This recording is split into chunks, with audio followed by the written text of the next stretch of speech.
James Brown was at home in Augusta when his phone rang. It was Michael Jackson. "Godfather, I need you to come to Neverland," Michael said. "No press, no cameras, no other people, just you.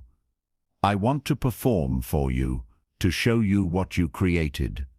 James didn't understand at first. Michael was the biggest star in the world. Why would he perform for one person? But when James arrived at Neverland that night, what Michael did changed everything.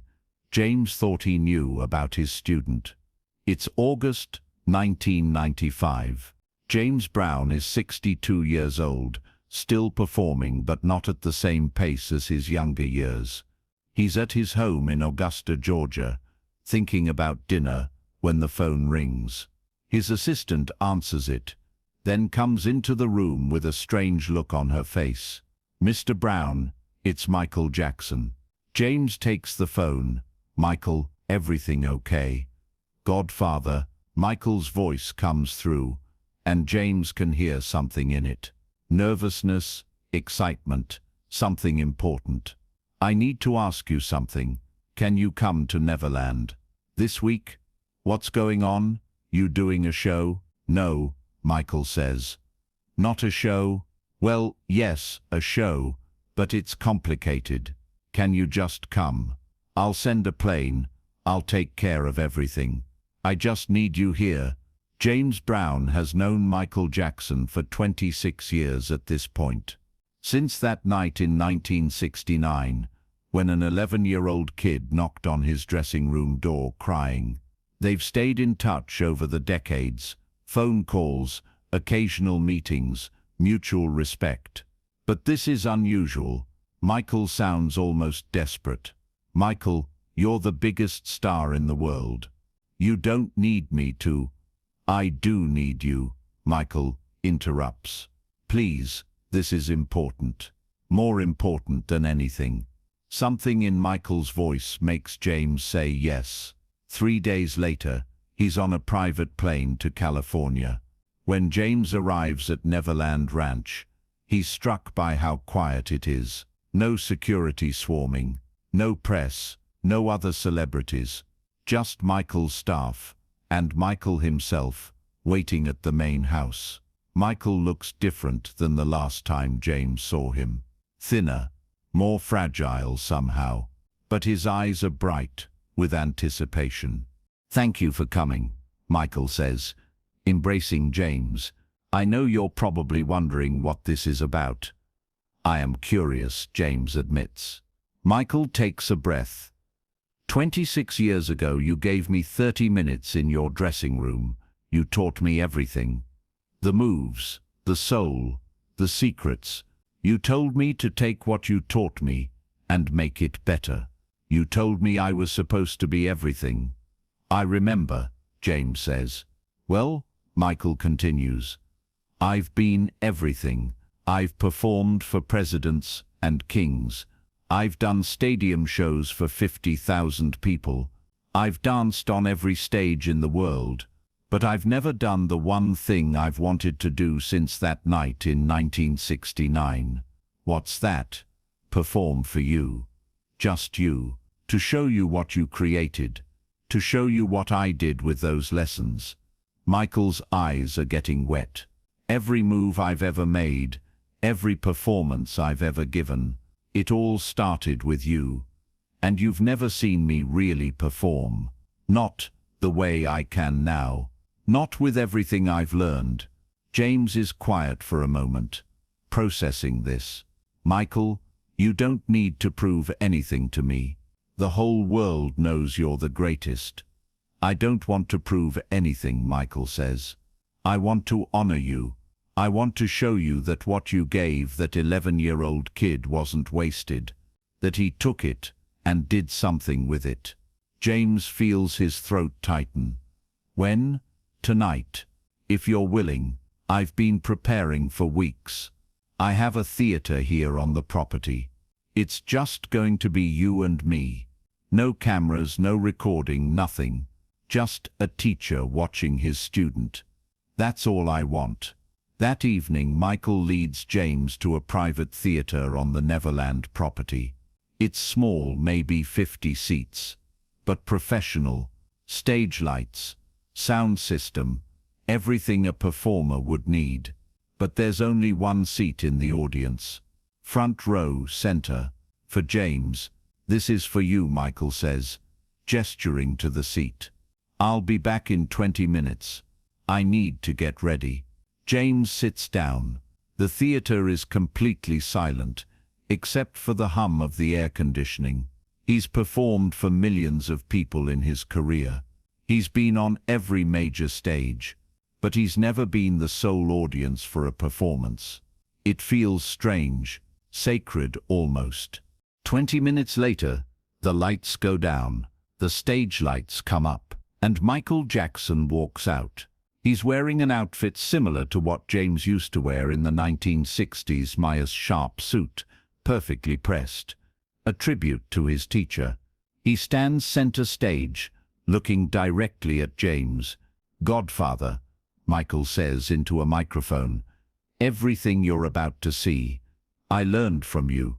Some of it directly. Some of it I figured out by studying you for 26 years. But all of it, every single move, comes from those 30 minutes you gave me in 1969. This is what you created." The music starts, and Michael Jackson begins to perform. For the first 30 minutes, Michael recreates James Brown's greatest moves.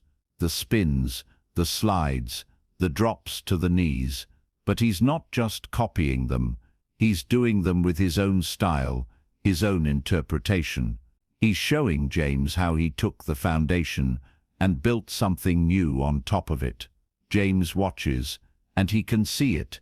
He can see his own moves filtered through Michael's genius. The spin is faster, more fluid. The drop to the knees has more drama, more emotion. It's like watching his own legacy evolve right in front of him. Then Michael starts doing his own innovations. The moonwalk, which James had never seen live and up close like this. The robot movements. The anti-gravity lean. All of these moves that Michael created, but all of them rooted in the principles James taught him. Every movement has meaning. Every gesture tells a story. Performance is testimony. Michael performs for 2 hours straight. No breaks, no pauses for water. He's giving everything, pouring his entire soul into this performance for one man. And James realizes what this really is. It's not a performance. It's a thank you. It's a son honoring his father. It's a student showing his teacher that the lessons mattered.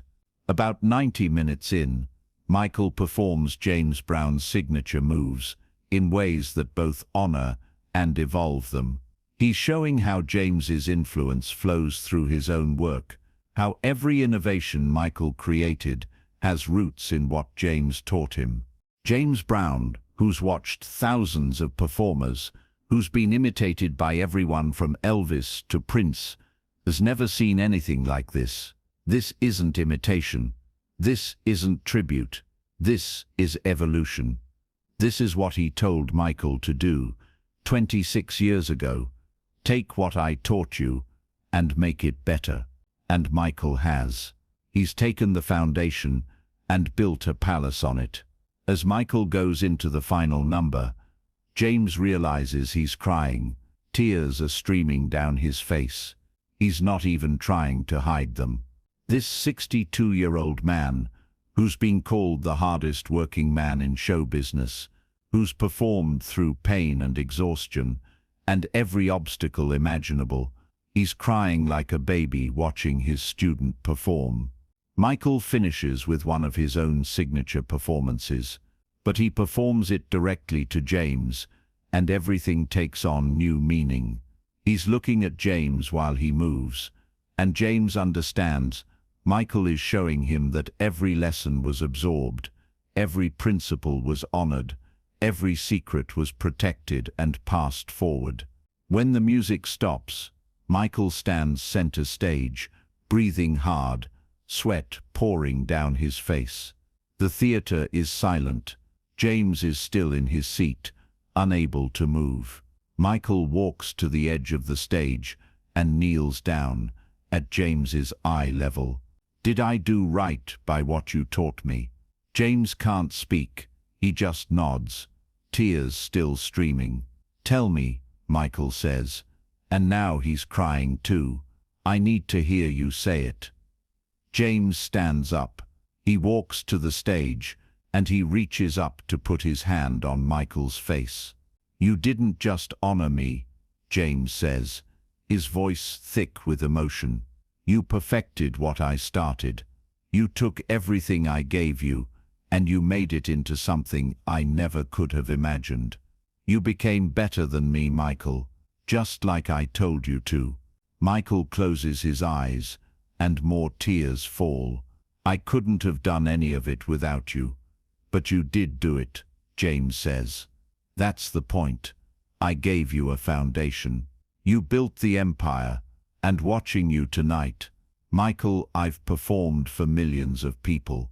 I've seen everything, but I have never in my entire life witnessed anything as beautiful as what you just did." They stay like that for a long moment.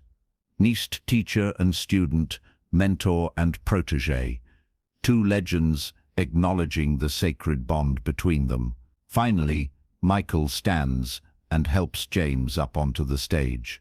They embrace, both crying, both laughing, both overwhelmed by what just happened. "Thank you for coming," Michael whispers. "Thank you for watching. Thank you for honoring me like this," James replies. "Most people just want to take. You wanted to show me what you'd done with what I gave you. That's the greatest gift anyone's ever given me." They walk off stage together, arms around each other's shoulders. In the green room, Michael has prepared food and drinks. They sit and talk for 3 more hours. Michael's about music, about performance, about the weight of being legends, about the loneliness that comes with being at the top. Sometimes, Michael says at one point, "I feel like nobody understands what it takes, what it costs." "I understand," James says, "and I want you to know something, Michael. What you did tonight," Michael's performing, "just for me, no cameras, no audience, no recording. That's the purest thing I've ever seen. You didn't do it for fame or money or applause. You did it because it mattered to you. That's what real art is. You taught me that," Michael says. "You taught me that every performance should matter like it's the most important one of your life. And you listened," James replies. "That's rare. Most students hear but don't listen. You listened." When James finally leaves Neverland the next morning, Michael walks him to the car. They embrace one more time. "I'll never forget last night," James says. Neither will I," Michael replies. "It was everything I hoped it would be." "You know what the amazing thing is," James says. "In 1969, I thought I was just helping out a talented kid. I didn't know I was teaching the greatest performer who would ever live." "You created me," Michael says simply. "No," James corrects. "I gave you tools. You created yourself. Don't ever forget that." James Brown told that story to only a handful of people over the years. He'd get a faraway look in his eyes and say, "Michael performed just for me once. 2 hours, nobody else there. It was the most beautiful thing I ever witnessed." When Michael Jackson died in 2009, James Brown had been dead for 2.5 years, but people who knew both of them said that somewhere, in whatever comes after, James Brown was probably watching Michael perform again. And this time, there'd be no tears, just pride. Just two masters connected forever by 30 minutes in 1969 and 2 hours in 1995. The Neverland Theatre where it happened was dismantled after Michael left the ranch. The seat where James sat no longer exists. No recording was ever made. No footage survives. The only proof that this performance ever happened is the memory of two men who are both now gone. But those who knew them both say you can see evidence of that night in everything Michael did afterward, a confidence that came from knowing his teacher had watched and approved, a peace that came from honoring his debt, a connection between generations that can never be broken. Because that's what happened at Neverland in 1995. Not just a performance, a sacred exchange between teacher and student, a passing of legacy, a moment when the greatest entertainer in the world performed for the man who made him possible, and both of them understood exactly what it meant. If this story of mentorship, honor, and the bond between teacher and student moved you, hit that subscribe button and give this video a thumbs up. Share it with someone who's influenced your life, someone who taught you something that changed everything. What teacher or mentor would you perform for if you could?